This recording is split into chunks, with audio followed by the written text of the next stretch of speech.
உங்க வீட்டு காஃபி ரொம்ப நல்லா இருக்குங்க. எங்க வீட்டு எருமைப்பால் டேஸ்டே தனி. பொண்ணு பார்த்த அன்னைக்கே மத்த விஷயங்களையும் பேசியிருப்பேன்.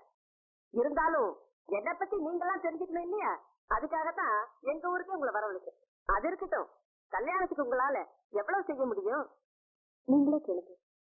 முதல்ல வரதட்சணையை பத்தி பேசுவோமா? எங்களுக்கு சொந்தத்திலே ஒரு பொண்ணு இருக்கு. 25,000 ரூபாய் பணம் தர்றேங்கிறாங்க. ஆனா பாருங்க, பொண்ணு அழகா இல்ல, எனக்கு பிடிக்கல. பணமா முக்கியம். நீங்க எவ்வளவு செய்ய போறீங்க? பாருங்க, நீங்க கேட்ட அழகு எங்க வீட்டு பொண்ணுக்கு இருக்குங்க.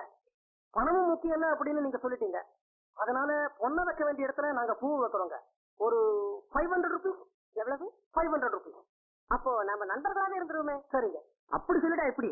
நீங்க என்ன எதிர்பார்க்கறீங்கன்னு சொல்லுங்க. 15,000 ரூபாய் பேசுங்க. அதுக்கு குறைச்சலாம் பேசவே வேண்டாம். நீங்க இதை என் வீட்டு பையனுக்கா செய்ய போறீங்க? உங்க வீட்டு பொண்ணு தானே செய்ய போறீங்க.